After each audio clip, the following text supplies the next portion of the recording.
ইসরায়েলের সাথে যারাই হাত মিলিয়েছে এবং যারাই তাকে বন্ধুরূপে গ্রহণ করেছে, এই শত্রুদেরকেও আমাদেরকে শত্রু হিসেবে চিহ্নিত করতে হবে। একটা কথা স্পষ্ট করে জেনে রাখবেন, আপনার শত্রু এবং আপনার শত্রু বন্ধু আমার শত্রু। আমাদের শত্রু যেমন আমাদের শত্রু, ঠিক আমাদের শত্রু বন্ধু আমাদের শত্রু।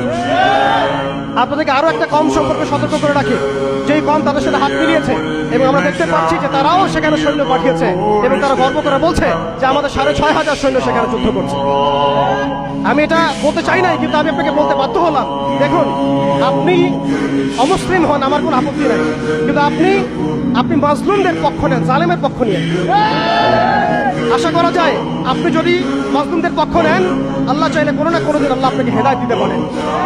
আপনাকে স্পষ্ট করে কথা বলা শিখতে হবে। আল্লাহ রাব্বুল আলামিন বলেছেন, লাতাজিদান্না আশাদ্দান নাস আদাওয়াতান লিল্লাযিনা আমানুল ইয়াহুদ ওয়াল্লাযিনা আশরাকু।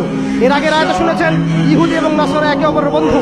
এই আয়াতে সূরা মাইদার 82 নম্বর আয়াতে আল্লাহ বলেছেন যে আরো একটা কওম আছে, যেই কওম মুসলিমদের সাথে সবচেয়ে বেশি শত্রুতা পোষণ করে। এক নম্বর কওম হচ্ছে ইহুদি এবং দ্বিতীয় কওম হচ্ছে মুশরিকিন, যারা মুশরিক।